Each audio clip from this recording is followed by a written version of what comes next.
Pada minggu ini kita akan memperingati hari apa? Hari Pentakosta. Berikan dulu tepuk tangan. Amin, saudara.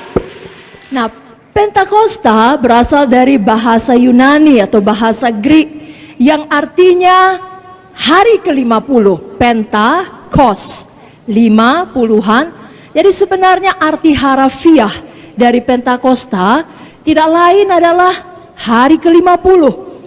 Karena dahulu bangsa Israel merayakan hari Pentakosta sebagai hari di mana hukum Tuhan diberikan, yakni 50 hari setelah hari Paskah, Passover. Tapi sekarang kita merayakan hari Pentakosta sebagai peringatan dicurahkannya Roh Kudus 50 hari setelah Tuhan Yesus bangkit. Saudaraku, Roh Kudus itu adalah janji Bapa bagi kita. Dan janji ini diucapkan Tuhan Yesus yang merupakan perkataan terakhirnya sebelum ia naik ke sorga. Kita tahu perkataan terakhir dari orang yang dekat dengan kita sebelum pergi meninggalkan kita selama-lamanya, itu merupakan perkataan yang penting. Bahkan bisa jadi yang sangat penting, paling penting. Demikian dengan Tuhan Yesus. Kita buka dari Kisah 1 ayatnya ke-4 sampai 5. Bukalah Alkitab kita dari Kisah Para Rasul 1 ayatnya ke-4 sampai 5. Dapat Bapak Ibu Saudara? Mari kita baca bersama-sama. 1, 2, 3 ya. Pada suatu hari ketika ia makan bersama-sama dengan mereka, ia melarang mereka meninggalkan Yerusalem dan menyuruh mereka tinggal di situ menantikan janji Bapa. Yang demikian katanya, telah kamu dengar daripadaku, sebab Yohanes membaptis dengan air, tapi tidak lama lagi kamu akan dibaptis dengan Roh Kudus. Apakah janji Bapa? Baptisan Roh Kudus. Dan ini diteguhkan lagi dalam Kisah 2 ayat 38 sampai 39 melalui perkataan Petrus. Kisah 2 ayat 38 sampai 39. Mari kita baca bersama-sama. 1, 2, 3 ya. Jawab Petrus kepada mereka, bertobatlah dan hendaklah kamu masing-masing memberi dirimu dibaptis dalam nama Yesus Kristus untuk pengampunan dosamu, maka kamu akan menerima karunia Roh Kudus. Sebab bagi kamulah janji itu, dan bagi anak-anakmu, dan bagi orang yang masih jauh, yaitu sebanyak yang akan dipanggil oleh Tuhan Allah kita. Jadi janji ini tersedia bagi semua kita yang percaya. Sampai dengan sekarang ini, bahkan sampai nanti kita pulang ke sorga. Sebabnya, biar semuanya kita, bukan hanya kita yang berkumpul di sini, PSEK PKS, tapi semua jiwa baru di dalam kelompok sel kita, semua jiwa baru dalam sektor kita, kita pastikan menerima janji Tuhan ini. Mari angkat tangan kita katakan, mulai hari ini, semua jiwa-jiwa baru dalam pelayanan saya pastikan menerima janji Tuhan ini, menerima baptisan Roh Kudus. Katakan amin. Amin. Pada hari Pentakosta tersebut dalam Kisah 2 ini, Roh Kudus dicurahkan Tuhan seperti yang dijanjikannya. Berapa banyak saudara tahu kalau Tuhan berjanji, Tuhan menggenapi? Amin. Dia bukan manusia sehingga dia berbohong, dia bukan anak manusia sehingga dia berdusta. Kalau dia berfirman, dia genapi. Kalau dia berjanji, dia tepati. Maka Roh Kudus dicurahkan, lalu kemudian Petrus menyampaikan firman, pada hari yang sama langsung terjadi kebangunan rohani. Ada pertobatan, ada pemulihan, ada kebangunan rohani, tidak tanggung-tanggung. 3.000 jiwa selamat. Itulah awal dari gereja mula-mula. Jadi kapan Roh Kudus turun, kebangunan rohani turun. Pada malam ini kita tidak sekedar memperingati hari Pentakosta, oh makanya firman Tuhannya harus firman Tuhan Roh Kudus, tidak. Kita datang dengan satu kerinduan, kehausan yang mendalam untuk kebangunan rohani terjadi dalam hati kita. Dan apa yang ada dalam hati kita menyebar kepada orang lain di sekeliling kita. Jangan kita katakan biar kebenaran rohani terjadi kepada dia, dia perlu kali dia. Tidak, kepada saya. Kepada siapa Bapak Ibu Saudara? Berapa banyak di sini haus dan rindu akan kebangunan rohani? Lebih kuat lagi, berapa banyak di sini haus dan rindu akan kebangunan rohani? Berikan kemuliaan bagi Tuhan Yesus. Mari kita baca dulu mengenai Pentakosta ini dalam Kisah 2 ayat 1 sampai 4 saja. Kita baca Kisah 2 ayat 1 sampai 4. 1, 2, 3, ya. Ketika tiba hari Pentakosta, semua orang percaya berkumpul di satu tempat. Tiba-tiba turunlah dari langit suatu bunyi seperti tiupan angin keras yang memenuhi seluruh rumah di mana mereka duduk. Dan tampaklah kepada mereka lidah-lidah seperti nyala api yang bertebaran dan hinggap pada mereka masing-masing. Maka penuhlah mereka dengan Roh Kudus. Lalu mereka mulai berkata-kata dalam bahasa-bahasa lain, seperti yang diberikan oleh Roh itu kepada mereka untuk mengatakannya. Katakan haleluya. Jadilah ini bagi kita. Dan jadilah bagi semua jiwa baru di dalam pelayanan kita. Semuanya kita, masing-masing kita penuh dengan Roh Kudus dan tidak berhenti di situ. Sama seperti murid-murid Tuhan ini, sama seperti rasul-rasul ini, hidup mereka berubah. Lalu mereka mengadakan kebangunan rohani. Itu sebabnya biar malam ini kita diingatkan, hidup kita terus berubah. Menjadi hidup yang menang, menjadi hidup yang berkuasa di akhir zaman ini, menjelang kedatangan Yesus kedua kali. Kita tidak bisa sebelah mata hidup seakan-akan kita hidup selamanya. Tidak. Suatu saat kita semua akan mati. Suatu saat kalau kita belum mati, Yesus akan datang kedua kali. Dan menurut akselerasi yang terjadi pada zaman sekarang di mana kita hidup, tidaklah mustahil Yesus datang pada malam ini atau esok hari atau minggu depan atau kapan saja. Itu sebabnya di tengah-tengah dunia yang begitu jahat, begitu gelap, kejahatan merajalela, kita perlu menjadi terang, kita perlu menjadi garam, dan tidak ada jalan, tidak mungkin kita mampu melakukannya sambil kita berjuang untuk nafkah kita, untuk hidup kita dengan kekuatan sendiri, tidak mungkin. Hanya ada satu jalan, yakni dengan kuasa Roh Kudus. Amin, Bapak Ibu Saudara. Itu sebabnya mulai malam ini biar masing-masing kita penuh dengan Roh Kudus. Masing-masing. Tidak ada PKS yang berpikir, oh aku nggak penuh kali pun tidak apa-apa, pesekku paling penuh, dia yang mengurus sektor kami.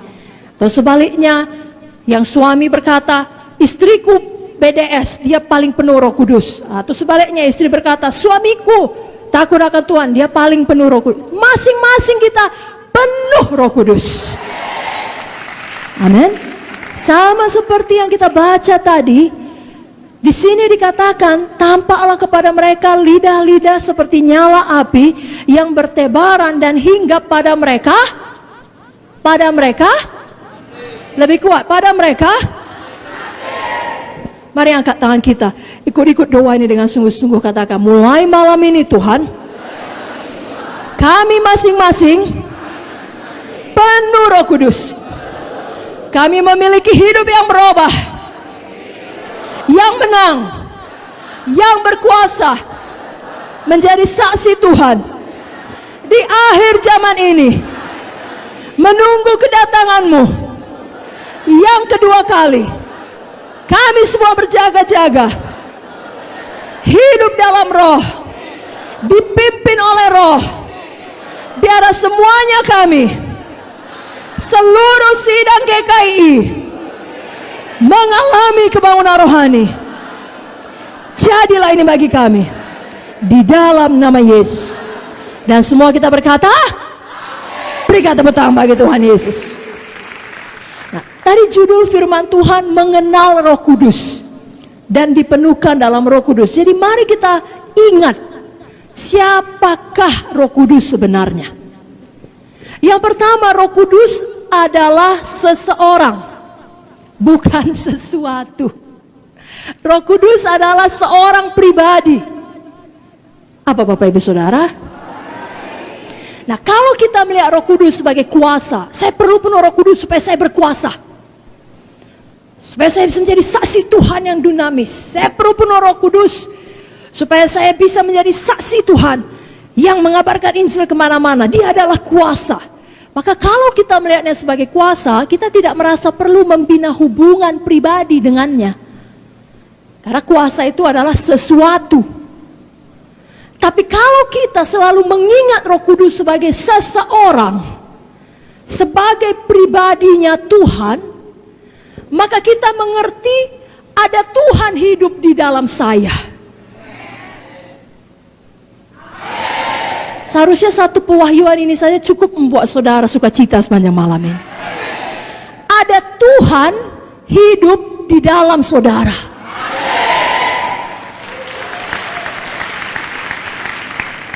Saya ulangi, ada siapa di dalam saudara? Tuhan yang bagaimana?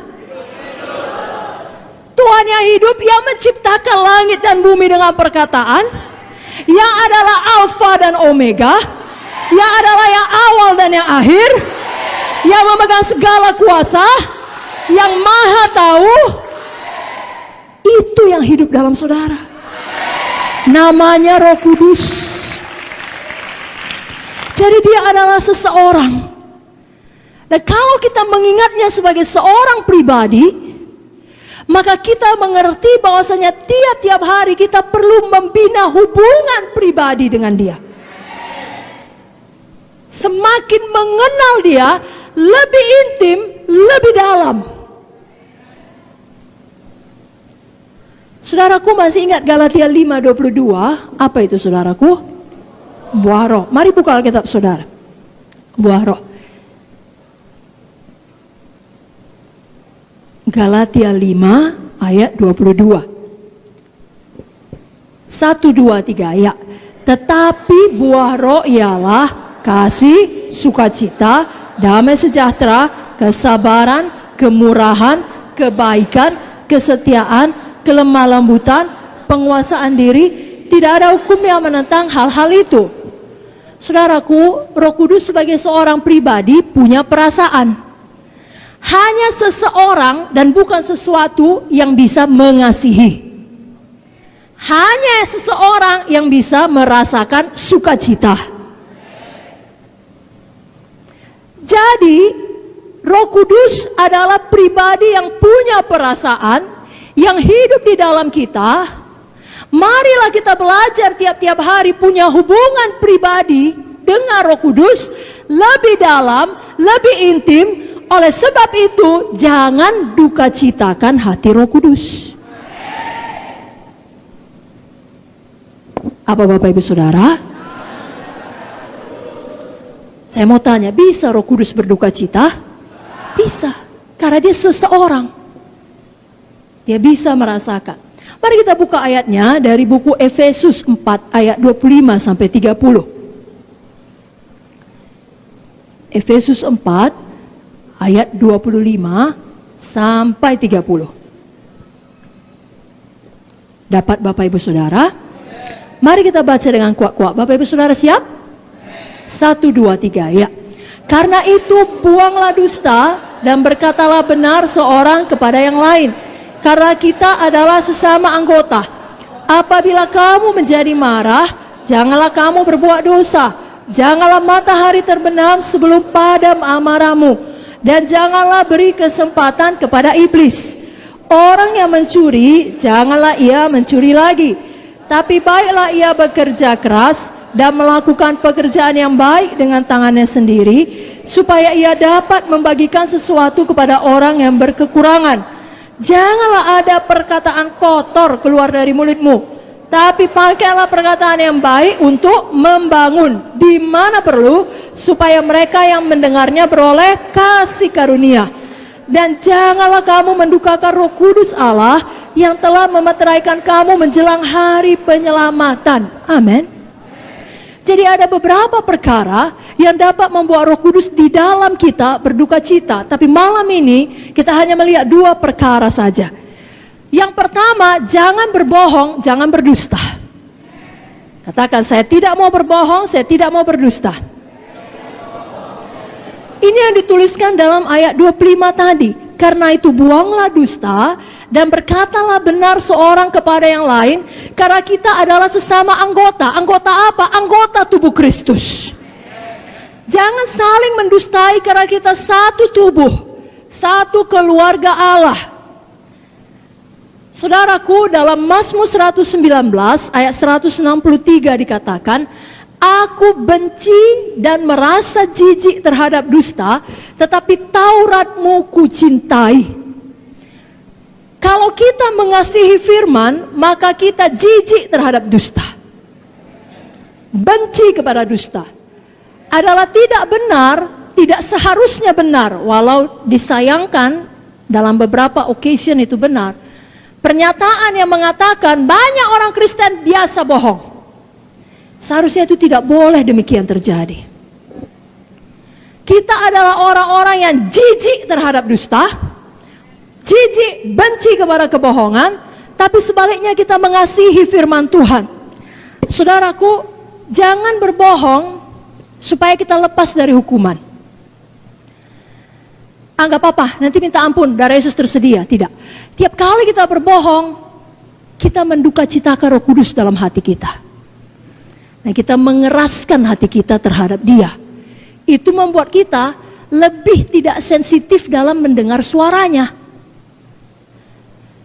Karena sebagai anak Tuhan, pada waktu saudara mau berbohong supaya lepas dari hukuman, pasti Roh Kudus bicara. Siapa yang jujur? Roh Kudus bicara kepada dia kalau mau buat dosa. Puji Tuhan, semua jujur.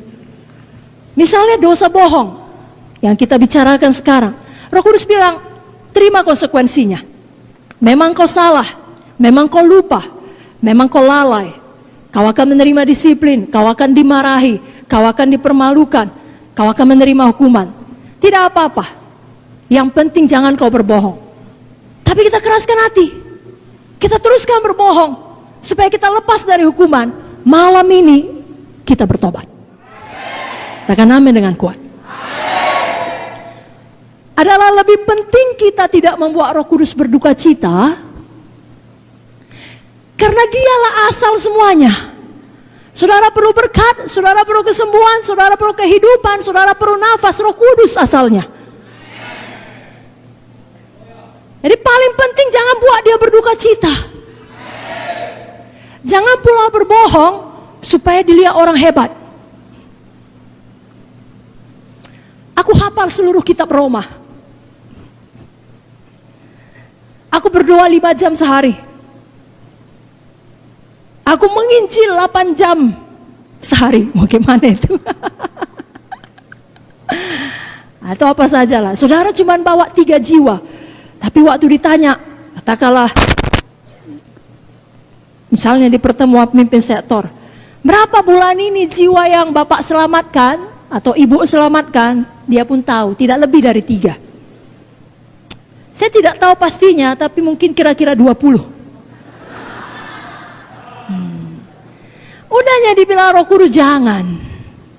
Berapa jiwa baptisan? Ya, kira-kira 12. Satunya cuman. Lalu kita bilang sama Tuhan, ampuni ya Tuhan, saya nggak bohong, adanya Tuhan, tapi saya lebih-lebihkan. Karena saya beriman Tuhan, itu bukan beriman, itu berdusta. Amin. Siapa mau bertobat? Tidak menduka citakan Roh Kudus.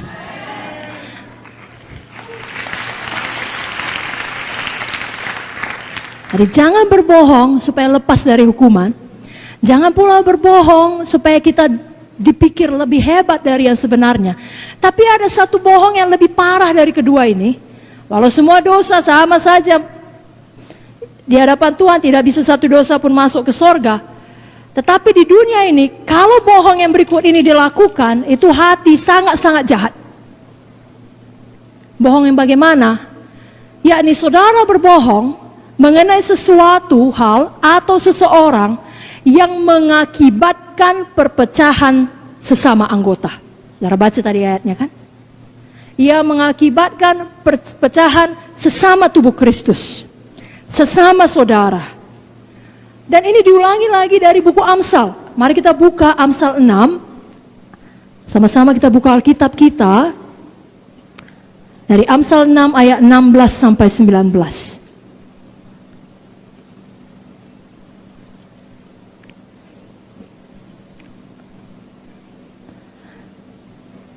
Selagi kita membuka buku Amsal, saya mau mendorong Bapak Ibu Saudara, bacalah Amsal 1 pasal saja per hari.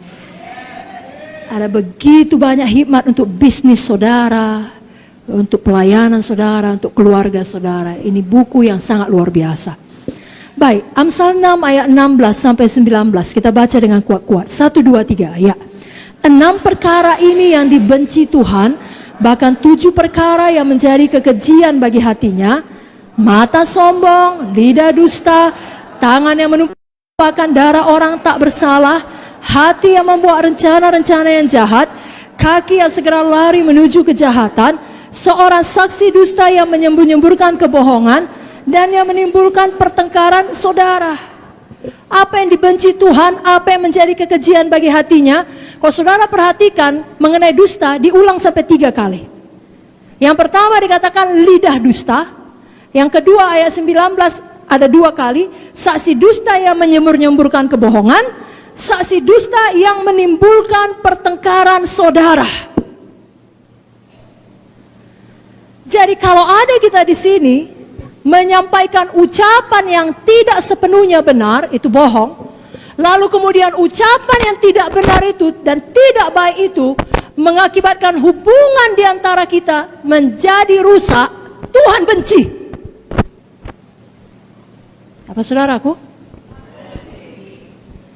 Sebabnya bebas hari ini dari yang namanya gosip. Bebas dari namanya fitnah, pengumpat, dan kawan-kawannya. Amin.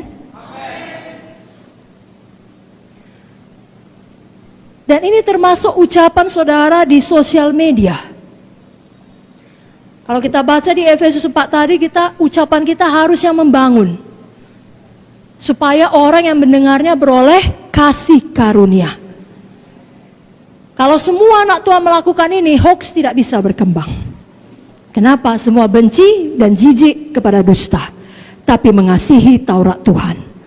Semua tidak mau menyampaikan, ya tepuk tangan bagi Tuhan Yesus, haleluya. Semua tidak mau menyampaikan ucapan-ucapan yang tidak membawa berkat. Di sini dikatakan menimbulkan pertengkaran saudara, maksudnya bukan saudara dalam keluarga badani. Misalnya saudara menyampaikan hal yang tidak baik kepada saya mengenai ucapan Kak Vicky, lalu hubungan saya dan Kak Vicky menjadi tidak baik. Tapi kalau menyampaikan yang tidak baik kepada saya mengenai Kak Heni, wah kan gak munte, itu gak apa-apa. Hubungan saya dengan dia tidak baik pun kan tidak sesama saudara. Salah. Sesama saudara ini sesama saudara tubuh Kristus. Siapapun, suku apapun, marga apapun, usia apapun, jangan ada pertikaian, perselisihan di dalam KKS, di dalam sektor, oleh karena ucapan kebohongan. Dan sekali lagi Roh Kudus pasti sudah bicara di dalam. Tidak perlu kau kirimkan itu. Tidak perlu kau forward itu. Tidak perlu kau teruskan itu. Itu tidak menjadi berkat, walau itu benar. Alkitab juga berkata, pikirkan perkara yang benar, mulia, adil, suci, manis, sedap didengar, patut dipuji, disebut kebajikan. Jadi tidak cukup benar saja. Kalau orang yang mendengarnya tidak beroleh kasih karunia, saudara hentikan. Apalagi kalau itu betul-betul kebohongan murni. Tuhan benci dan jijik. Amsal 14 ayat 5 berkata, saksi yang setia tidak berbohong, tapi siapa menyembur-nyemburkan kebohongan adalah saksi dusta. Siapa di sini saksi dusta? Tidak ada. Siapa di sini saksi yang setia? Amin. Amsal 17 ayat 7. Orang bebal tidak layak mengucapkan kata-kata yang bagus, apalagi orang mulia mengucapkan kata-kata dusta. Saudara, orang mulia. Saudara, orang mulia. Jangan ambil ambil bagian dalam semua gosip, dalam semua kebohongan, dalam semua dusta. Jangan duka citakan Roh Kudus yang ada di dalam saudara. Setan mau saudara ikut kehendak daging saudara. Setan mau saudara terus berbohong. Karena bukan hanya Roh Kudus berduka cita, saudara akan menerima akibat yang sangat tidak baik. Saya bacakan Amsal 19 ayat 5. Mari kita baca bersama-sama ayat ini. Amsal 19 ayat 5. 1, 2, 3. Ya. Saksi dusta tidak akan luput dari hukuman. Orang yang menyembur-nyemburkan kebohongan tidak akan terhindar. Jadi tidak bisa luput. Orang dunia ini berpikir tidak apa-apa berdusta sepanjang tidak ketahuan. Tapi Alkitab mengajarkan walaupun tidak ketahuan oleh orang yang bersangkutan, oleh bos, oleh pemimpin, oleh keluarga, oleh siapalah yang bersangkutan, tapi Tuhan tahu dan tidak bisa luput dari hukuman. Dan diulangi lagi di ayat 9. Mari baca bersama Amsal 19 ayat 9. 1, 2, 3. Ya. Saksi dusta tidak akan luput dari hukuman. Orang yang menyembur-nyemburkan kebohongan akan binasa. Kita tidak mau ini akhir hidup kita. Kita mau berkemenangan. Amin saudaraku. Itu sebabnya pada malam ini kalau Roh Kudus bicara, jangan keraskan hati. Jangan duka citakan Roh Kudus. Yang artinya saudara keraskan hati, saudara pilih, tidak, aku mau bohong. Apapun dibilang aku bohong. Aku kekurangan. Mesti kuambil sebagian dari persembahan KKS ini. Aku akan bohong dalam laporanku, misalnya. Atau apa sajalah. Roh Kudus bilang jangan. Ada jalannya diberkati. Jalan terang, jalan kejujuran. Saudara keraskan hati. Tidak, aku tidak mau. Aku mau bohong. Saudaraku, itu hidup di dalam gelap. Artinya saudara memilih untuk hidup tidak lurus, tidak jujur, sembunyi-sembunyi. Saudara memilih untuk hidup belat-belit. Tahukah saudara, satu kebohongan akan membawa kepada kebohongan berikutnya. Dan berikutnya. Dan berikutnya, dan berikutnya, dan lebih besar, dan lebih besar, dan lebih besar. Putuskan itu, bertobat sungguh-sungguh. Datang kepada terang. Jangan lagi lakukan pelayanan, lakukan bisnis, lakukan apa saja, lakukan hubungan dalam sembunyi-sembunyi. Jangan. Tahukah saudara, setan adalah bapa kegelapan, dia ada di dalam gelap. Datanglah kepada terang. Hiduplah jujur, hiduplah lurus. Maka saudara tidak akan bisa diganggu setan sesuka hatinya. Tidak bisa. Karena saudara tidak beri tempat. Tapi kalau kita memilih hidup dalam kegelapan dan memilih tetap berbohong, maka setan adalah bapa kita. Betul? Siapa bapa pendusta? Siapa? Betul dia pencuri, pembunuh, pembinasa. Tapi nggak dibilang dia bapa pencuri, dia bilang bapa pendusta. Saya bacakan ayatnya, Yohanes 8:44. Iblislah yang menjadi bapamu, dan kamu ingin melakukan keinginan-keinginan bapamu. Ia adalah pembunuh manusia sejak semula, dan tidak hidup dalam kebenaran, sebab di dalam dia tidak ada kebenaran. Apabila ia berkata dusta, ia berkata atas kehendaknya sendiri, sebab ia adalah pendusta dan bapa segala dusta. Malam ini di dalam nama Yesus, putuskan hubungan saudara dengan semua bapa pendusta, dengan segala jalan dusta. Saudara perlu sesuatu dalam pelayanan, bicara dengan jujur, bicara baik-baik. Jangan buat skim-skim, jangan tidak jujur. Sudah mengerti? Tidak ada yang namanya berbohong untuk kebaikan. Iblislah bapamu katanya. Kita tidak mau. Kita mau hidup di dalam terang. Kita orang mulia. Mulut kita bukan mulut orang bebar. Mulut kita bukan mulut orang fasik. Mulut kita adalah mulut orang benar, orang mulia.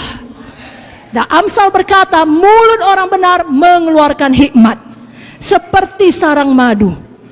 Bibir orang benar mengembalakan banyak orang. Lidah orang benar seperti perak pilihan. Itulah saudara, saudara, saudara, dan saudara. Dan itu asalnya dari Roh Kudus yang ada dalam saudara. Amin. Jadi yang pertama, jangan bohong. Jangan duka citakan Roh Kudus dengan berbohong. Yang kedua, jangan terus marah. Jangan dendam. Jangan simpan sakit hati. Dengan kata lain, jangan beri tempat bagi iblis. Dalam ayat 26 tadi, Efesus 4 dikatakan, apabila kamu menjadi marah, janganlah kamu berbuat dosa. Janganlah matahari terbenam sebelum padam amarahmu. Janganlah beri kesempatan kepada iblis. Jadi jangan biasakan terus marah dan berdosa. Jangan biasakan jadi orang yang selalu negatif. Sudah pun baik semua, Tuhan sudah lindungi, KKS saudara menang, tidak ada bom, tidak ada hujan. Ya, tapi kemudian tidak ada jiwa baru. Itu memang tidak baik ya. Itu memang hal yang kurang baik. Lalu saudara marah-marah. Atau katakanlah ada jiwa baru, semua hadir kecuali satu orang. Lalu saudara marah. Semua yang hadir saudara marahi, bukan dia yang salah. Sudah mengerti? Jangan jadi orang demikian. Jangan jadi pemimpin yang demikian. Justru semua buruk pun saudara bisa melihat kebaikan Tuhan.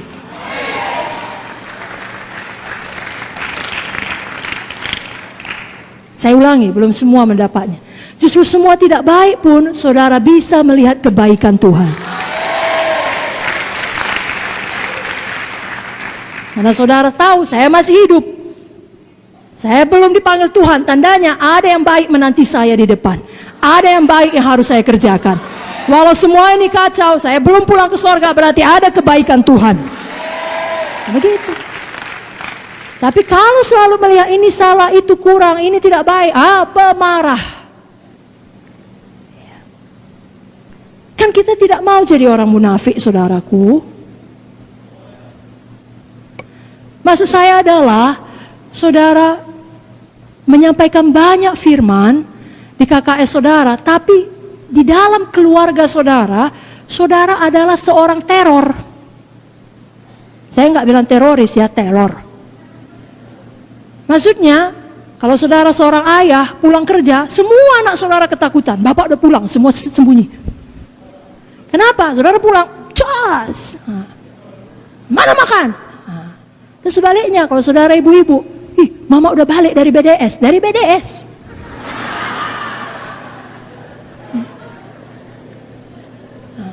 Tapi semua takut. Kenapa? Pemarah. Biasa kemprung, pecah semua marah. Itu menduka citakan Roh Kudus. Lalu hati ini keras, Roh Kudus mau bicara nggak bisa, buta, nggak bisa dengar. Kenapa? Karena dikeraskan. Roh Kudus sudah bilang sabar, marah. Jangan begitu. Banyak bersyukur lihat kebaikan Tuhan. Nah, saya tidak menghakimi karena semua kita datang dari banyak latar belakang. Jangankan pemarah, pembunuh pun ada, pemerkosa pun ada, betul saudara.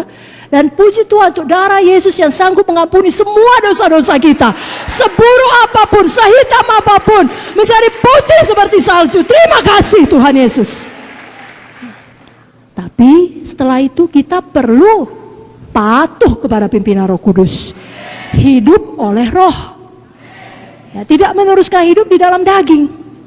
Nah baik, itu marah karena apapun, udah baik pun tetap marah. Tapi ini lebih tinggi daripada itu. Saudara, saya, kita semua perlu bertumbuh secara rohani. Jangan marah walau ada dasar untuk marah. Dengan kata lain, saudara punya alasan cukup pantas, layak untuk marah. Yakni orang jahat terhadap saudara. Orang melakukan kecurangan terhadap saudara. Dan lain-lain lah, orang membicarakan saudara, menggosipkan saudara, bla bla bla. Begitupun tetap jangan marah. Bukan saya yang bilang, Alkitab yang bilang. Mari buka Alkitab saudara. Mari bangkit berdiri dari Mazmur 37 ayat 1 sampai 8. Ini ayat yang sangat luar biasa. Semua kita perlu sungguh-sungguh membacanya. Mazmur 37 ayat 1 sampai 8.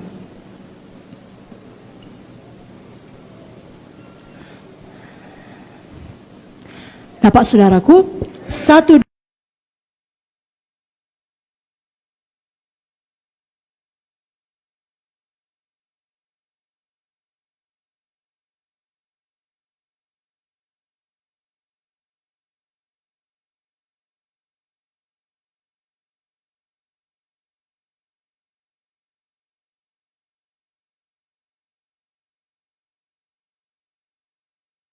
2, 3. Hidupmu kepada Tuhan dan percayalah kepadanya, dan Ia akan bertindak. Ia akan memunculkan kebenaranmu seperti terang dan hakmu seperti siang. Berdiam dirilah di hadapan Tuhan dan nantikanlah Dia. Jangan marah karena orang yang berhasil dalam hidupnya, karena orang yang melakukan tipu daya. Berhentilah marah dan tinggalkanlah panas hati itu. Jangan marah, itu hanya membawa kepada kejahatan. Coba ulangi 3 kali bagian terakhir. Jangan marah, itu hanya 1, 2, 3 ya.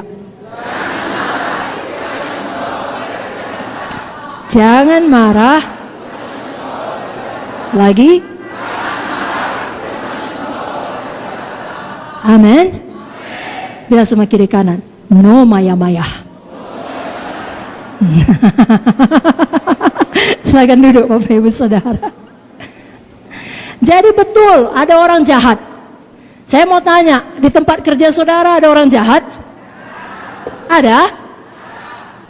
Dalam keluarga saudara semua baik?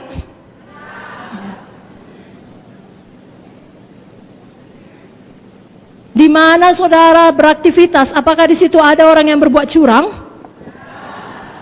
Pantaskah kita marah? Pantas. Tapi apakah kita marah? Kenapa? Karena Roh Kudus di dalam. Kita tidak mau mendukacitakan Roh Kudus. Pendapat siapa lebih berharga? Pendapat dia atau pendapat Roh Kudus? Dia bilang, itu bapak itu, ibu itu, atau kakak itu, abang itu, itu dia itu penipu itu. Tapi Roh Kudus bilang, kau orang yang sangat diberkati, aku mengasihi engkau. Lalu orang tersebut kemudian bilang, itu pemalas, itu jahat itu, namanya aja PKS, namanya aja PSE, banyak utangnya itu. Panas hati kita, padahal udah kita lunasi semua utang kita. Itu hidup lama kita, lalu memarah kita sama dia. Roh Kudus bilang, kau sangat dikasihi, kau luar biasa, kau anakku yang kekasih. Yang mana yang kita dengar? Pendapat siapa lebih penting? Pendapat manusia atau pendapat Roh Kudus? Siapa Tuhan kita? Ucapan dia atau ucapan Roh Kudus yang memang adalah Tuhan Tritunggal?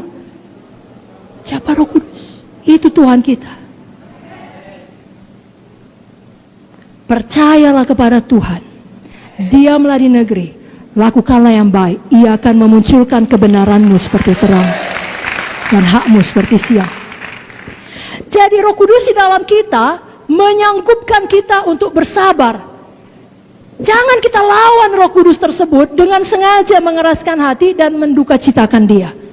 Buku Amsal lagi-lagi memberikan banyak petunjuk. Dalam Amsal 14 ayat 29 dikatakan, orang yang sabar besar pengertiannya, tapi siapa cepat marah membesarkan kebodohan. Amsal 15 ayat 18, si pemarah membangkitkan pertengkaran, tetapi orang yang sabar memadamkan perbantahan.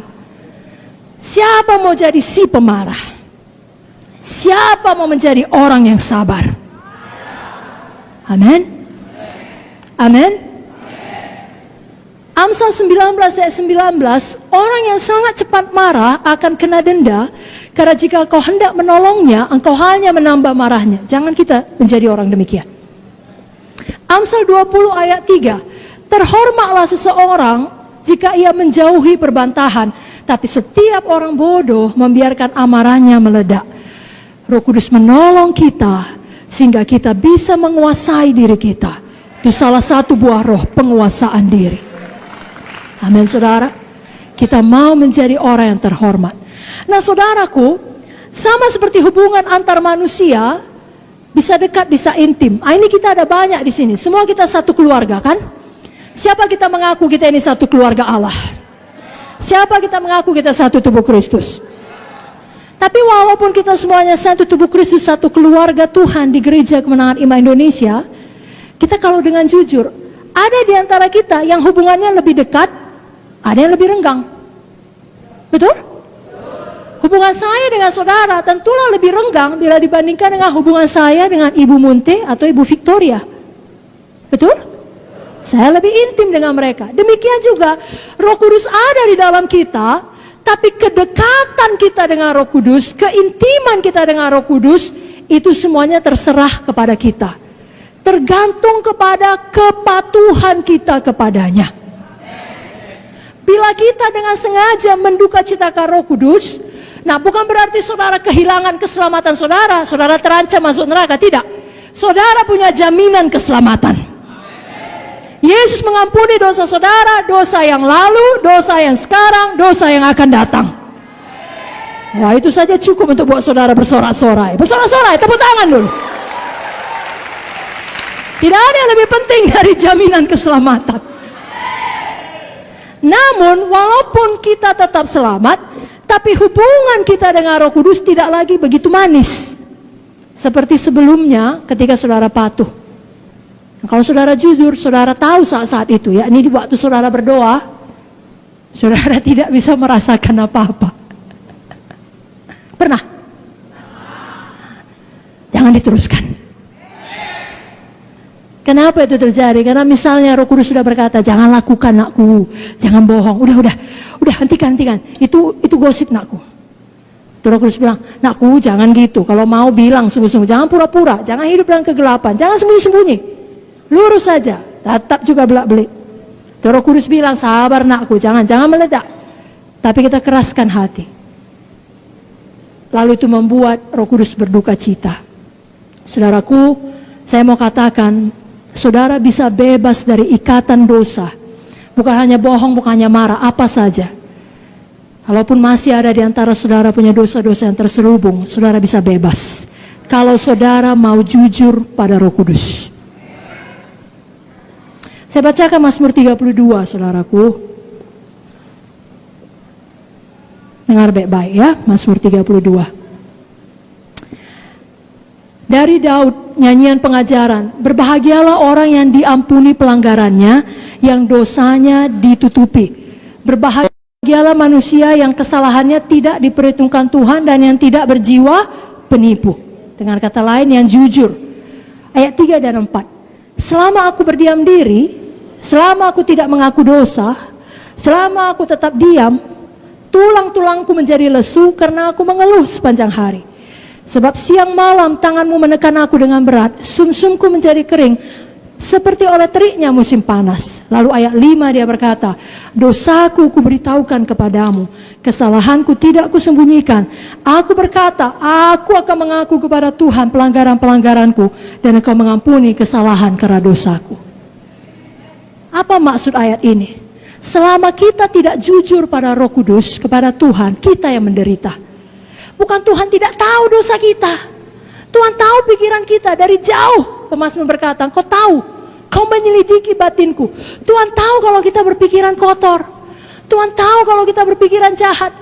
Tapi kalau kita pura-pura saja, kita melayani saja, atau apalah, kita diam-diamkan, kita yang menderita. Badan kita pun ikut menanggungnya. Lalu Daud berkata, dosaku kuberitahukan, dan Tuhan mengampuni. Tuhan memulihkan.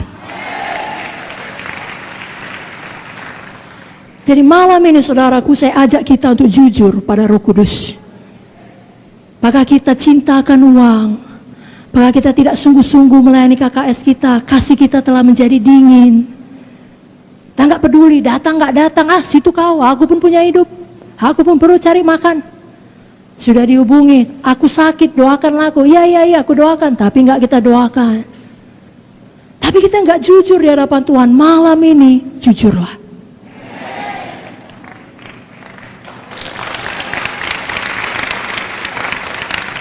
Akui semuanya di hadapan Tuhan. Tuhan tahu.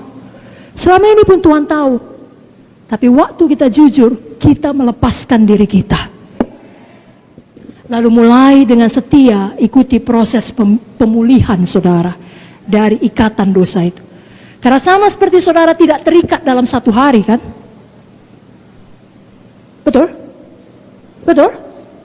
Tidak ada orang dalam satu hari langsung terikat narkoba. Tidak ada orang dalam satu hari terikat pornografi. Nah, kerap kali proses pemulihan pun ada, perlu waktu. Saudara setia di dalamnya. Apa kata Roh Kudus, saudara ikuti. Mari tutup mata saudara, angkat tangan saudara. Tidak usah pedulikan kiri kanan, katakan dengan jujur, Roh Kudus, Kau begitu mengasihi saya. Saya mengaku semua dosa saya. Kau tahu Tuhan, dosa pikiran, dosa perkataan, dosa perbuatan. Saya akui semuanya. Saya tidak sembunyikan. Saya tidak mau lagi hidup dalam gelap. Saya tidak mau berbohong. Saya tidak mau marah. Ampunilah saya selama ini. Saya sering tidak menyadari Kau hidup di dalam saya. Saya sering mengeraskan hati saya dan mendukacitakan Engkau. Tapi mulai hari ini saya bertobat. Saya berbalik. Saya terima pemulihan. Saya mau patuh kepadamu. Saya mengasihimu dengan segenap hati saya dan dengan tindakan saya. Mulai malam ini saya alami kebangunan rohani di dalam nama Yesus. Dan semua kita berkata, berikan tepuk tangan bagi Yesus. Baik, itu poin yang pertama, Roh Kudus seorang pribadi. Jangan kita duka citakan. Poin yang kedua, Roh Kudus itu adalah Tuhan sendiri. Roh Kudus adalah Tritunggal. Sama seperti Allah Bapa dan Allah Anak, Tuhan Yesus. Roh Kudus tidak lebih rendah kedudukannya dibandingkan Bapa ataupun Tuhan Yesus. Sama. 3 dalam 1, 1 dalam 3. Saya bacakan satu ayat saja. Kisah 5 ayat 3-4. Mengenai Ananias yang mendustai Roh Kudus. Apa kata firman dalam Kisah 5 ayat 3-4. Tetapi Petrus berkata, Ananias, mengapa hatimu dikuasai iblis sehingga engkau mendustai Roh Kudus dan menahan sebagian dari hasil penjualan tanah itu? Selama tanah itu tidak dijual, bukankah itu tetap kepunyaanmu? Dan setelah dijual, bukankah hasilnya itu tetap dalam kuasamu? Mengapa engkau merencanakan perbuatan itu dalam hatimu? Engkau bukan mendustai manusia, tetapi mendustai Allah. Ananias mendustai Roh Kudus, sama Ananias mendustai Allah. Jadi jangan ada persepsi yang salah dalam pemikiran kita bahwasanya Roh Kudus itu ya lebih rendah sedikit dari Bapa atau dari Tuhan Yesus. Tidak, mereka adalah satu. Dan mereka adalah satu. Roh Kudus sekarang ada di dunia ini, di dalam hati kita. Dan firman Allah menyatakan roh yang ada di dalam kita lebih besar dari semua roh yang ada di dalam dunia ini. Saudara tidak perlu takut, amin. Yang ketiga, Roh Kudus adalah penolong kita, Parakletos. Yohanes 14 ayat 16-17. Roh Kudus adalah penolong. Mari kita baca sama-sama, Bapak Ibu Saudara siap? Yohanes 14 ayat 16-17, 1, 2, 3 ayat.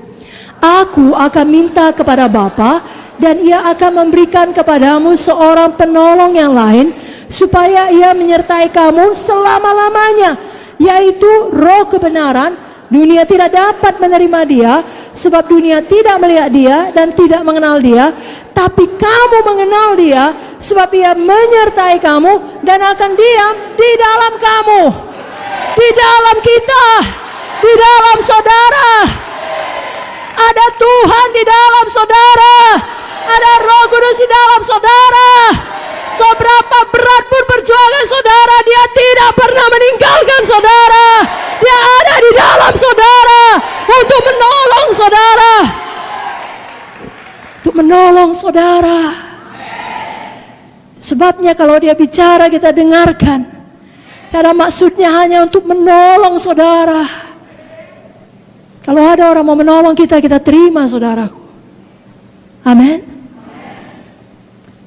Nah, malam ini saya mau ingatkan khususnya Roh Kudus menolong kita di dalam doa kita. Harap kali kita tidak tahu bagaimana harusnya berdoa, Roh Kudus menolong kita.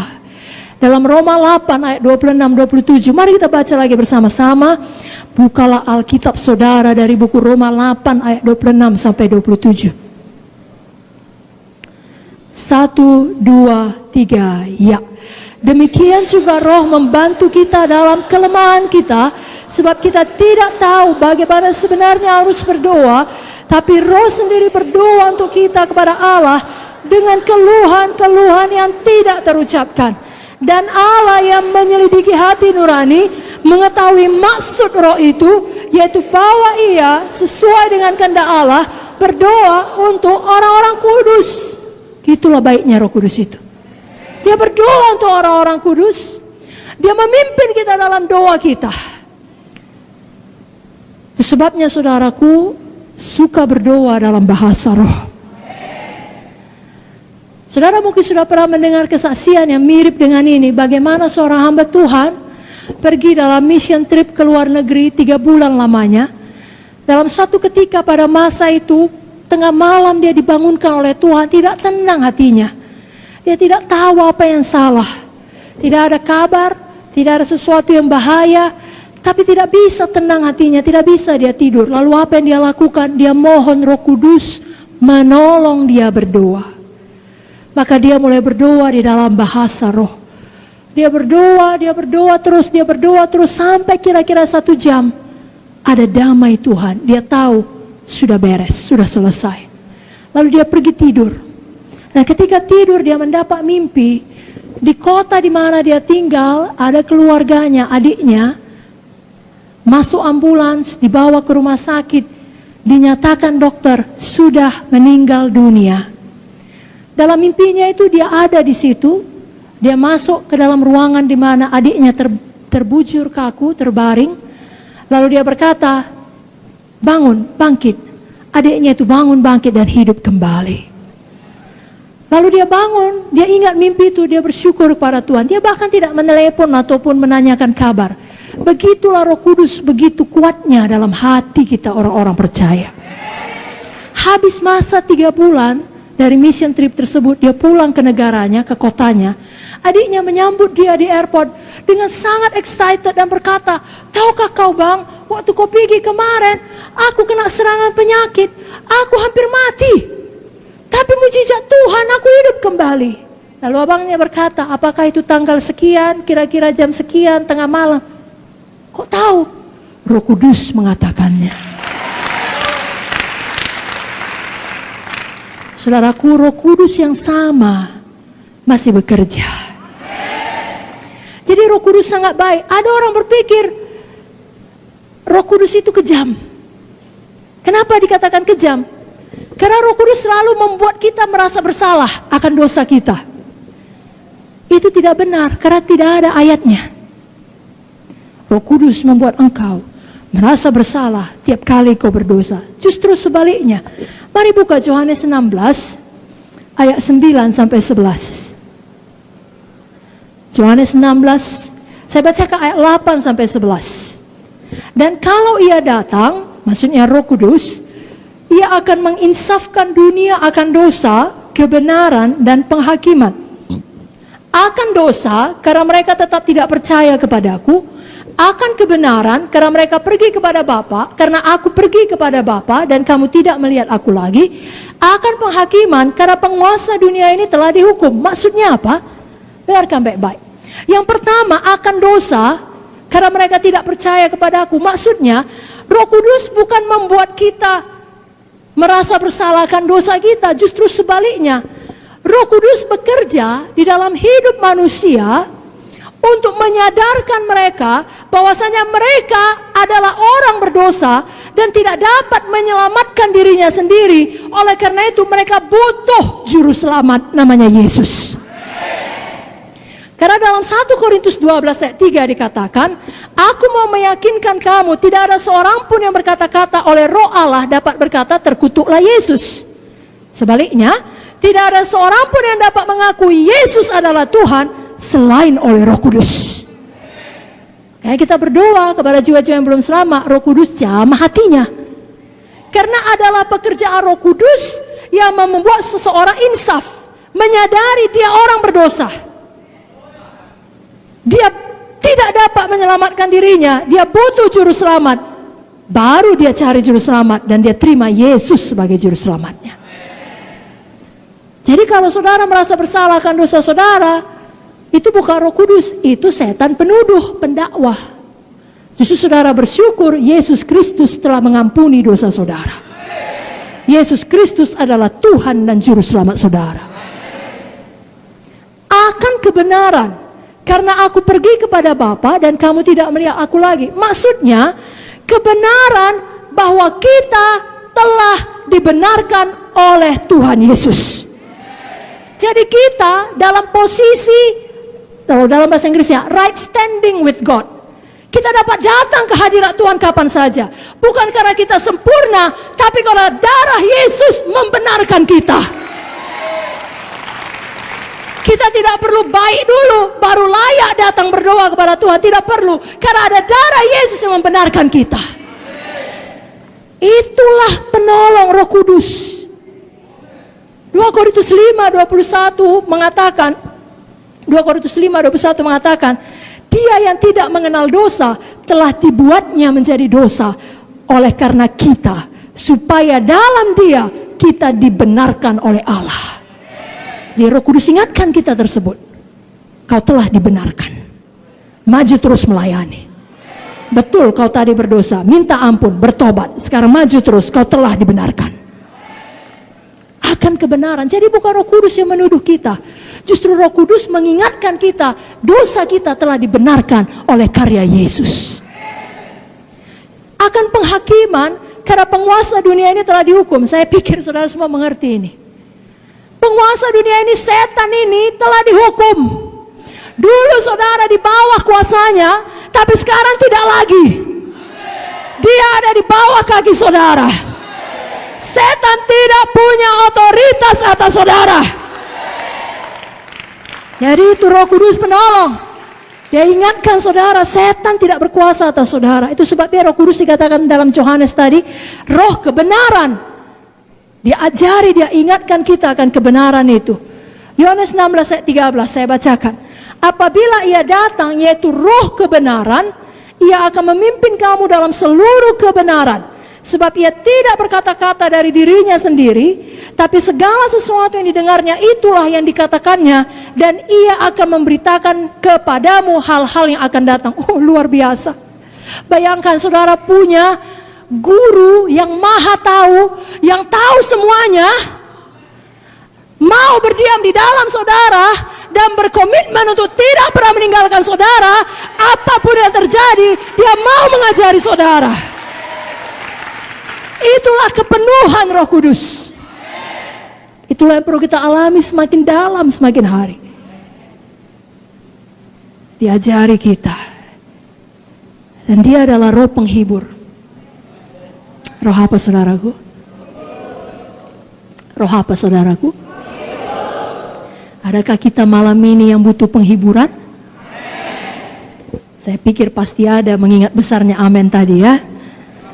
Betul saudaraku. Dan bukan hanya malam ini, saya pikir tiap hari kita butuh penghiburan. Nah, malam ini saya mau katakan penghiburan yang sejati hanya ada di dalam Roh Kudus. Sebabnya kalau hati saudara berat, datang pada Roh Kudus. Bicara pada Roh Kudus, dia ada di dalam saudara. Saya bacakan ayatnya, Yohanes 16 ayat 7. Yohanes 15 ayat 26, Yohanes 14 ayat 26. Saya mulai dari Yohanes 16 ayat 7. Namun benar yang kukatakan ini kepadamu adalah lebih berguna bagi kamu jika aku pergi. Sebab jikalau aku tidak pergi, penghibur itu tidak akan datang kepadamu. Tapi jikalau aku pergi, aku akan mengutus dia kepadamu. Yohanes 15:26. Jikalau penghibur yang akan kutus dari Bapa datang, yaitu roh kebenaran yang keluar dari Bapa, ia akan bersaksi tentang aku. Yohanes 14:26. Tetapi penghibur, semua berkata tetapi penghibur, yaitu Roh Kudus yang akan diutus oleh Bapa dalam namaku, dialah yang akan mengajarkan segala sesuatu kepadamu dan akan mengingatkan, semua berkata mengingatkan saya akan semua yang telah kukatakan kepadamu. Dia ingatkan firman yang pernah saudara baca. Dia ingatkan firman yang pernah diajarkan kepada saudara. Dia ingatkan firman yang saudara dengarkan seperti malam ini dan hari-hari sebelumnya sebelum hari ini. Dia ingatkan firman Tuhan. Bagaimana mungkin saudara tidak terhibur? Karena dia mengingatkan kita akan Tuhan Yesus dan akan firman Tuhan. Betapa kasih Tuhan bagi kita baru tiap hari. Betapa kasih Tuhan bagi kita kekal untuk selama-lamanya. Dia ingatkan saya dan saudara adalah manusia roh yang suatu hari akan pulang ke sorga. Dunia ini sementara, penderitaan zaman sekarang ini tidak dapat dibandingkan dengan kemuliaan kekal yang menanti kita kelak. Dia ingatkan kalau Tuhan di pihak saudara, siapakah yang dapat melawan saudara? Roh Kudus menghibur, Roh Kudus mengingatkan. Roh Kudus mengingatkan, Roma 8:39, tidak ada yang dapat memisahkan saudara dengan kasih Kristus. 7 kali orang benar jatuh, tapi ia bangkit kembali. Walau orang benar itu jatuh, dia tidak tergeletak, sebab Tuhan menopang tangannya. Kemalangan orang benar banyak, tapi Tuhan melepaskan dia dari semuanya itu. Dia ingatkan itu pada waktu masa kesusahan saudara. Pada waktu saudara sendirian di rumah sakit. Pada waktu saudara harus ke pengadilan untuk menghadapi orang yang mengancam saudara. Pada waktu saudara dihakimi oleh keluarga saudara karena saudara tidak mau beradat. Pada waktu saudara meneteskan air mata dan tidak ada seorang pun yang melihatnya. Roh Kudus ada di sana. Dia di dalam saudara. Dia menghibur saudara. Dia tidak pernah meninggalkan saudara. Dan dia ingatkan firman Tuhan kepada saudara. Alamilah kepenuhan Roh Kudus, saudaraku. Malam ini hauslah satu persekutuan yang intim dengan dia, yang benar-benar dipenuhkan di dalam dia, sehingga kita bangkit dari keterpurukan apapun masalah kita, dan kita menjadi bukti, pemberi bukti bagi dunia ini, bahwasanya walaupun kita sudah jatuh, sudah ditekan, sudah hancur, kita naik kembali. Kita bangun kembali. Kita bangkit kembali. Kita hidup menang, bahkan lebih dari pemenang. Kita perlu Roh Kudus untuk membuat kita menang menghadapi pencobaan. Menang menghadapi masalah. Menang menghadapi tragedi-tragedi kehidupan. Saudaraku, hanya karena kita pelayan, hanya karena kita PKS atau pesek, bukan berarti kita eksklusif dari tragedi. Bukan berarti kita eksklusif dari semua masalah. Tragedi menimpa siapa saja, orang fasik dan orang benar. Tapi orang fasik tidak punya Roh Kudus menyertai dia. Orang benar memiliki Roh Kudus di tengah tragedi.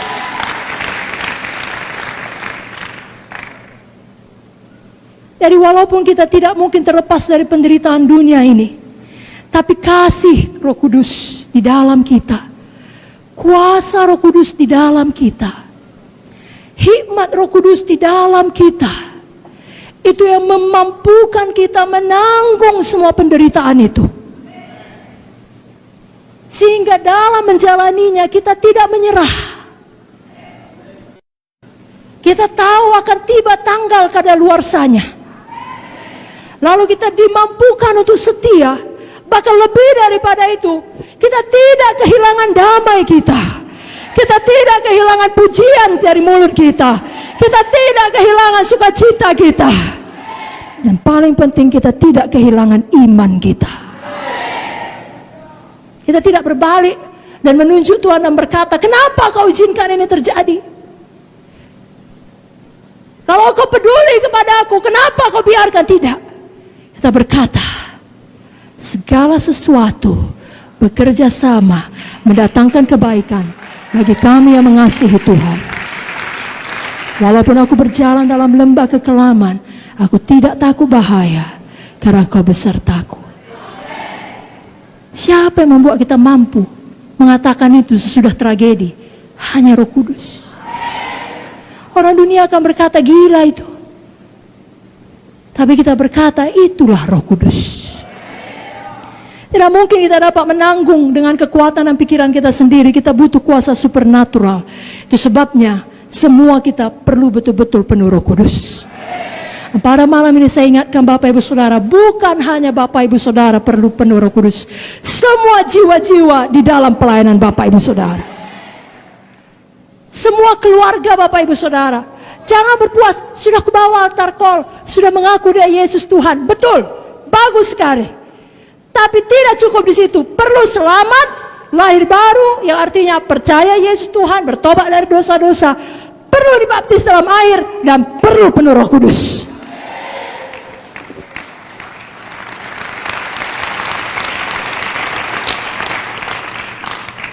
Saudaraku, bagus selamat, bagus baptisan air, sangat-sangat baik.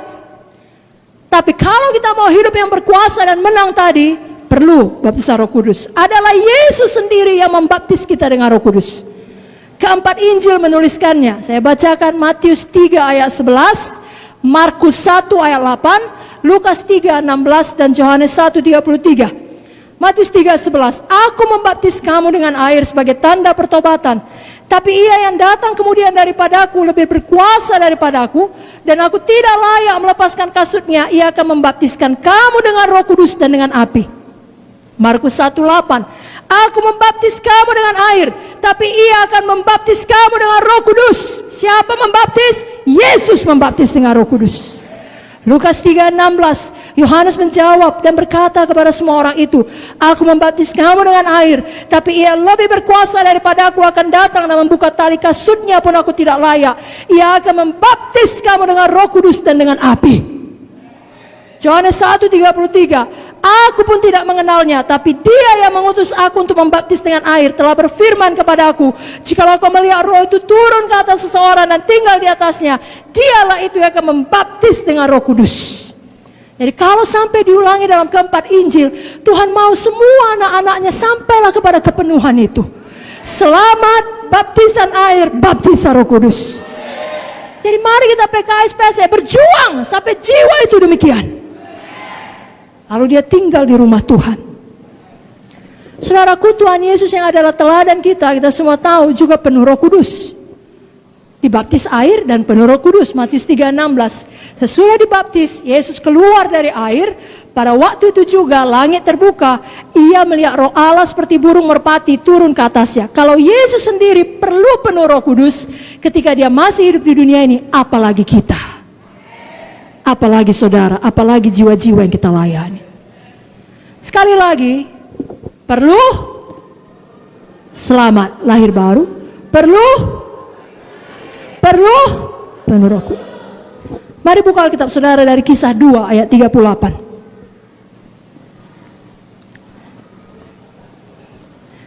Mari kita semangat melayani jiwa-jiwa sampai mereka penuh Roh Kudus.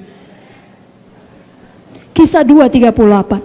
Jawab Petrus pada mereka, bertobatlah dan hendaklah kamu masing-masing memberi dirimu dibaptis dalam nama Yesus Kristus untuk pengampunan dosamu, maka kamu akan menerima karunia Roh Kudus. Tiga-tiga ada di situ. Bertobat itu selamat, lahir baru. Dibaptis dan menerima Roh Kudus. Sekarang diulangi lagi dalam Kisah 8 ayat 12. Mari buka Alkitab saudara dari Kisah 8 ayat 12. Mari kita baca bersama-sama. 1, 2, 3 ya. Tapi sekarang mereka percaya kepada Filipus yang memberitakan Injil tentang kerajaan Allah dan tentang nama Yesus Kristus, dan mereka memberi diri mereka dibaptis, baik laki-laki maupun perempuan. Bagus kah ini saudaraku? Bagus. Semua bikin tangannya bagus. Maka sangat bagus. Tapi apakah berhenti di situ? Apakah cukup? Tidak. Walau mereka sudah menerima Injil, dengan kata lain sudah selamat, dan bahkan mereka sudah memberi mereka dibaptis, baptisan air, apakah yang terjadi? Kisah 8 ayat 14-17. Mari kita baca di bawahnya 14-17. 1, 2, 3 ya. Ketika rasul-rasul di Yerusalem mendengar bahwa tanah Samaria telah menerima firman Allah, mereka mengutus Petrus dan Yohanes ke situ. Setibanya di situ, kedua rasul itu berdoa supaya orang-orang Samaria itu beroleh Roh Kudus. Sebab Roh Kudus belum turun di atas seorang pun di antara mereka, karena mereka hanya dibaptis dalam nama Tuhan Yesus. Kemudian keduanya menumpangkan tangan di atas mereka, lalu mereka menerima Roh Kudus. Haleluya. Mari angkat tangan saudara, katakan, saya sebagai PKS, saya pastikan jiwa-jiwa di KKS saya benar-benar selamat, benar-benar baptisan air dan penuh Roh Kudus. Katakan amin. Berikan tepuk tangan bagi Tuhan Yesus. Satu ayat lagi saudaraku, Kisah 19 ayat 1 sampai 2, mengenai perlunya ketiganya. Tidak cukup dua saja. Kisah 19 ayat 1 sampai 2. Mari kita baca bersama-sama. 1, 2, 3. Ya. Ketika Apolos masih di Korintus, Paulus sudah menjelajah daerah-daerah pedalaman dan tiba di Efesus. Di situ dapatinya beberapa orang murid. Katanya kepada mereka, sudahkah kamu menerima Roh Kudus ketika kamu menjadi percaya?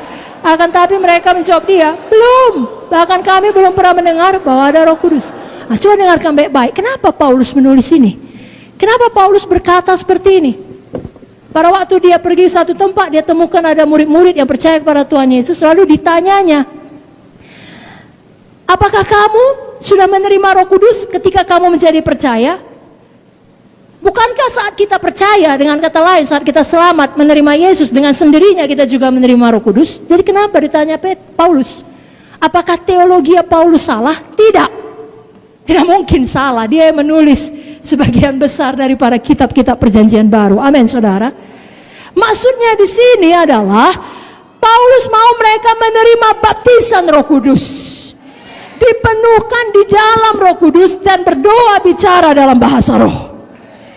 Itu sebabnya kita baca seterusnya ayat 3 sampai 6. 1, 2, 3. Ya.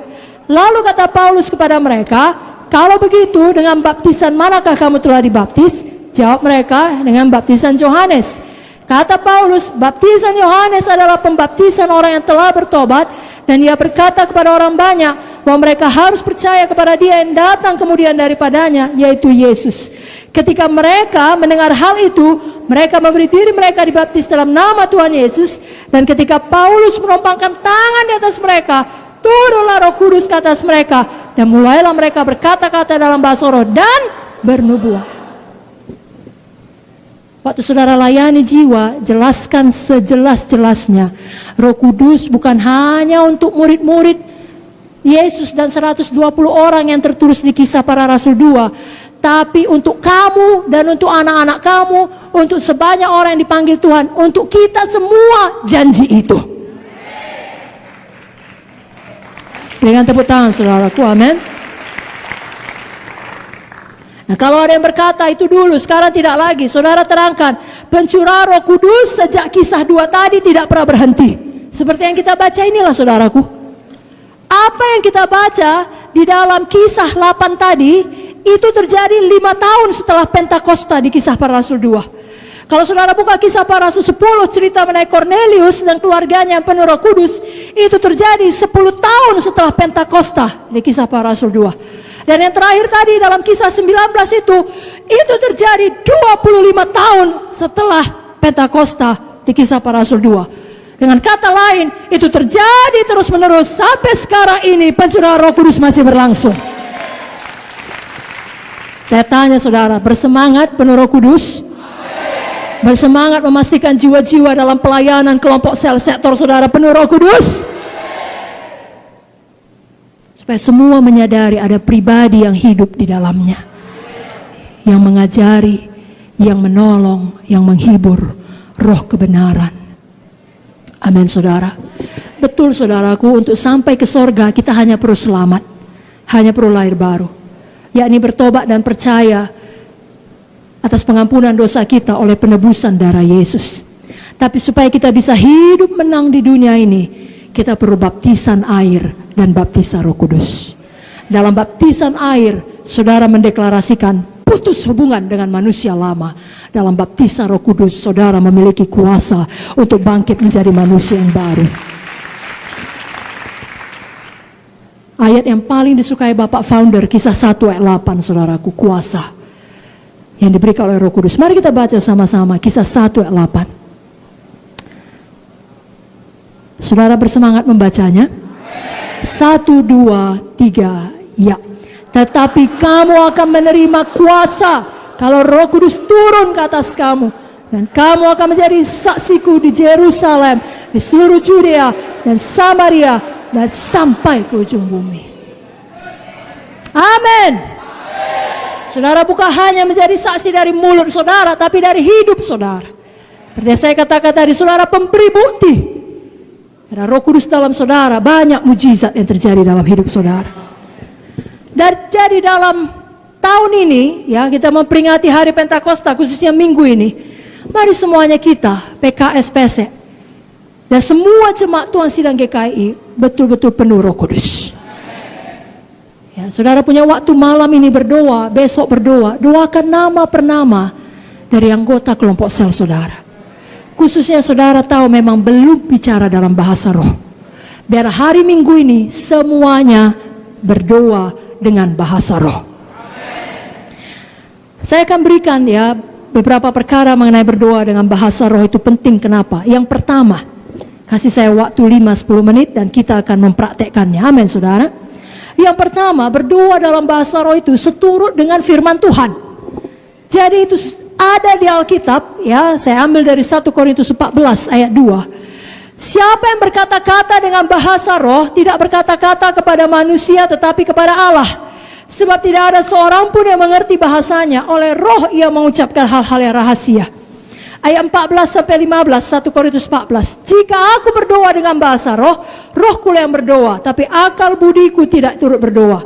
Jadi apakah yang harus kubuat? Aku akan berdoa dengan rohku, tapi aku berdoa juga dengan akal budiku. Aku akan menyanyi dan memuji dengan rohku, tapi aku akan menyanyi dan memuji juga dengan akal budiku. Dalam 1 Korintus 14 ayat 18 dikatakan, aku mengucap syukur kepada Allah bahwa aku berkata-kata dengan bahasa roh lebih daripada kamu semua. Paulus yang mengatakannya, dia rasul yang sangat luar biasa. Tulisannya luar biasa, memberkati kita sampai sekarang ini, itu diilhami oleh Roh Kudus. Dan jelas dikatakan, jangan melarang orang berkata-kata dengan bahasa roh. 1 Korintus 14 ayat 39. Karena itu saudara-saudaraku, usahakanlah dirimu untuk memperoleh karunia untuk bernubuat, dan janganlah melarang orang yang berkata-kata dengan bahasa roh. Jadi kalau ada jiwa saudara lain yang berkata bahasa roh itu aneh, katakan tidak aneh. Paulus tidak aneh. Kenapa? Karena memang Roh Kudus sendiri tidak aneh. Lalu katakan pada dia, saya kan tidak aneh. Kita semua tidak aneh. Justru kita berdoa dengan bahasa roh akan menjadi pribadi yang lebih baik, pribadi dengan karakter Yesus. Lalu kalau ada jiwa saudara berkata, aku udah pernah hari itu didoakan dengan bahasa roh, tapi nggak langsung lancar.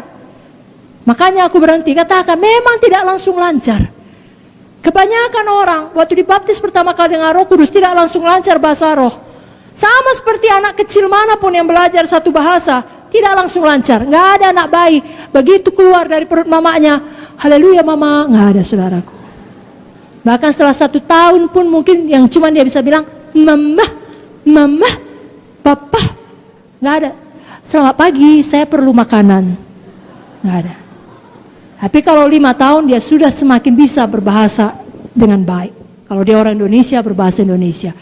Jadi kalau baru penuh Roh Kudus, ya dia malu. Aku yang kubilang cuma papa, tidak apa-apa, dorong terus. Serahkan lidahmu kepada Roh Kudus. Lakukan dengan iman. Lakukan dengan iman. Lakukan dengan iman. Amin saudara. Sama seperti saudara, kalau saudara sudah lama dalam Tuhan dan bahasa roh saudara itu saja, minta pada Roh Kudus, lakukan dengan iman. Dia bisa berikan perbendaharaan bahasa roh yang lain kepada saudara. Berdoa dengan bahasa roh yang kedua itu membangun diri kita. 1 Korintus 14 ayat 4. Siapa berkata-kata dengan bahasa roh, ia membangun dirinya sendiri. Siapa yang tidak mau membangun dirinya? Tidak ada kan? Mari saya ganti pertanyaannya. Siapa mau membangun dirinya? Banyaklah berdoa dalam bahasa roh. Kan tidak ada kita yang berkata, oh aku udah hebat, aku udah sempurna, aku udah pelayan, aku tidak perlu dibangun lagi. Tidak ada kita yang berkata demikian. Semua kita perlu membangun diri kita, menyegarkan diri kita. Yesaya 28 ayat 11-12 berkata, sungguh oleh orang-orang yang berlogat ganjil dan oleh orang-orang yang berbahasa asing akan bicara kepada bangsa ini. Dia yang telah berfirman kepada mereka, inilah tempat perhentian. Berilah perhentian kepada orang yang lelah, inilah tempat peristirahatan, tapi mereka tidak mau mendengarkan. Kerap kali kita capek, badani, jiwani, kita butuh tempat istirahat, tempat perhentian untuk membangun diri kita kembali, menyegarkan kita. Cara yang terbaik berdoa dengan bahasa roh. Apalagi khususnya di dunia sekarang ini penuh dengan segala macam berita yang tidak baik. Maka dapat menjadi berita yang menakutkan, mengerikan, dan mengancam. Dunia penuh dengan persoalan, kesedihan. Tempat peristirahatan sejati adalah dalam persekutuan kita dengan Tuhan, bicara rahasia dengan doa bahasa roh. Contoh lainnya saudaraku, saya bacakan Yudas 1 ayat 20. Akan tetapi kamu saudara-saudaraku yang kekasih, bangunlah dirimu sendiri di atas dasar imanmu yang paling suci, dan berdoalah dalam Roh Kudus. Dengarkan baik-baik, berdoa dalam bahasa roh, membangun diri kita di atas dasar iman. Saudaraku, tadi kita sudah belajar Roh Kudus, roh penolong, roh kebenaran. Dia ajarkan, dia ingatkan akan firman Tuhan. Itu sebabnya tiap kali kita berdoa dalam bahasa roh, kita membangun diri kita di dalam iman. Ada kesaksian mengenai seorang pendeta, dia punya jemaat suami istri, jemaatnya setia. Suaminya orang baik, punya pekerjaan yang baik, tapi istrinya selalu sakit-sakitan, punya infeksi lambung. Minggu demi minggu, bulan dengan bulan, tahun demi tahun keluar masuk rumah sakit, tidak pernah berhenti. Dan bahkan ditakutkan itu akan berkembang menjadi kanker. Singkat cerita, suatu hari istrinya dipenuhkan oleh Roh Kudus dan mulai berbahasa roh.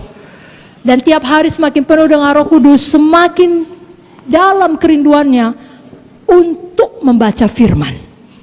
Maka dia pun mulai banyak membaca firman, berdoa lagi dalam bahasa roh, lebih banyak lagi membaca firman, khususnya ayat-ayat kesembuhan. Lalu janji Tuhan mengenai kesembuhan ilahi hidup dalam hatinya. Tidak lama, betul-betul sembuh, diperiksa, tidak ada lagi penyakitnya, tidak pernah kumat sekalipun. Kita tahu bahasa roh sendirian tidak menyembuhkan kita, tapi pada waktu kita berdoa dalam bahasa roh itu membuat kita beriman, membangun diri kita atas dasar iman. Kita lebih percaya kepada janji Tuhan. Tiap kali kita bicara dalam bahasa roh, kita dapat melakukan seperti itu. Kenapa? Karena pada waktu bicara dalam bahasa roh itu saja, itu kan kita melakukannya dengan iman. Jadi mari bangun diri kita di atas dasar iman. Lalu apapun masalah saudara, saudara bisa keluar sebagai pemenang. Saudara lihatlah Paulus, dia berkata tadi, aku berbahasa roh lebih banyak dari kamu semua. Dan saudara lihat hidupnya bukan hidup yang mudah. Hidup Paulus sangat berat, sangat menderita. Saudara baca buku Korintus, saudara menangis membaca penderitaan Paulus. Di dalam tubuhnya ada banyak tanda Kristus, banyak kali disesah. Tapi saudara tahu apa yang dikatakannya dari dalam penjara Filipi, bersukacitalah senantiasa di dalam Tuhan. Sekali lagi ku katakan, bersukacitalah. Bagaimana mungkin orang yang begini menderita, ditinggalkan semua orang. Menjelang kematiannya dia menuliskan, semua orang telah meninggalkan aku. Sedih sekali. Bukan dia berkata, apa ini Tuhan? Seluruh hidup sudah kuberikan kepadamu, sekarang tinggal kematian Tuhan. Tidak ada orang menemani aku. Gak betul ini Tuhan. Bertahun-tahun melayani Engkau dengan setia, kok begini jadinya? Tidak, dia tidak berkata demikian. Dia berkata, aku telah mengakhiri pertandingan iman yang baik. Aku telah mencapai garis akhir. Mahkota yang menantiku. Kok bisa ya berpikir seperti itu? Kok bisa ya punya mental pemenang seperti itu? Karena Roh Kudus. Karena Roh Kudus. Mari kita penuh Roh Kudus. Itu pilihan kita, saudaraku. Seberapa penuh kita, itu pilihan kita. Setan akan melakukan apa saja supaya kita tidak berjalan dalam kuasa Roh Kudus. Karena dia tahu kalau saudara bangkit dalam kuasa Roh Kudus, sama seperti dikatakan dalam firman Tuhan buku Kisah, ini sudah datang orang-orang yang membongkar balikkan dunia. Itulah dia. Setan tahu itu. Kalau betul kita hidup dalam kepenuhan Roh Kudus, kita membongkar balikkan dunia bagi Yesus. Jadi setan akan melakukan apa saja supaya kita tidak penuh Roh Kudus, supaya kita menduka citakan Roh Kudus, supaya kita lupa bahwasanya Roh Kudus itu seorang pribadi hidup di dalam kita, supaya kita tidak berdoa dalam bahasa roh, supaya kita ikut kehendak daging kita. Lawanlah setan, maka dia akan lari daripadamu. Bukankah tadi sudah kita dengar Roh Kudus akan mengingatkan kita bahwasanya penguasa dunia ini telah dihukum?